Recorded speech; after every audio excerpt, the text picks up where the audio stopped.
About the relocation of the expansion tank. You hear it all the time about the E36.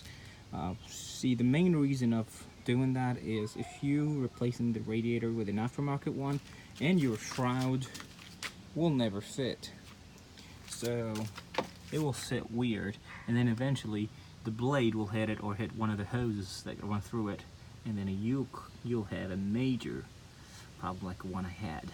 So I was lucky that the radiator is still not leaking, but that happened after a while of driving.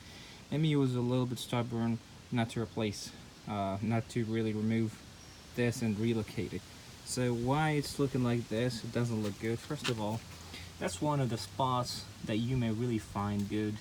Probably if you still have the stock filter, air filter box, you may not be able to fit it in there.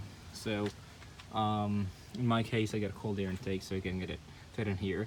So the coolant feed hose usually goes, that one there goes all the way to the back of the engine and the bottom. And so if you ever want to relocate it on this side, you're gonna run through a little bit of troubles.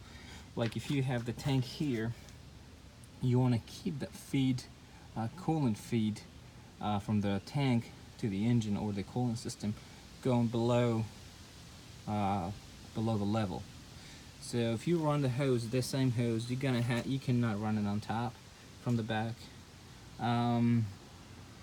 You cannot run it unless you have to run it from front here.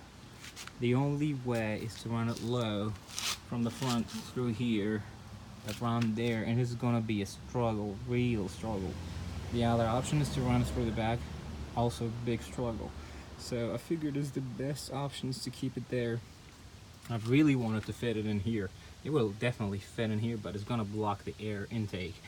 If you want to fit it in here, you're gonna have to remove that horn. You got the other one there, so you can unplug that one and the horn's still working because you're gonna have one working. So that's the most of the things you can really struggle with. This one here, hose, you can really do something to it. So what I've done, I cut that one and I put an inch coupling in it, and it worked. But I had to add a piece that was originally going to the expansion tank. You gotta save the original hose.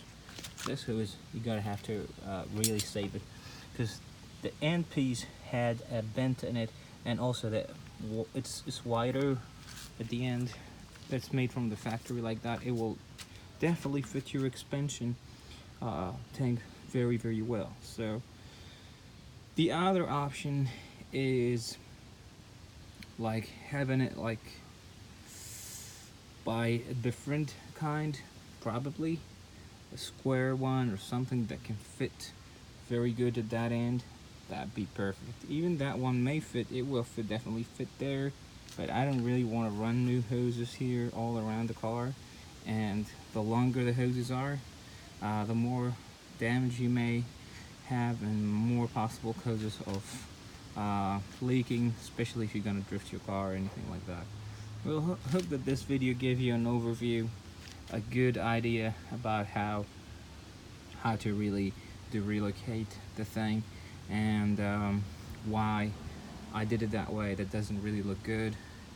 By the way, I got the fin, clutch, and blades are off the car, so it gets it more room.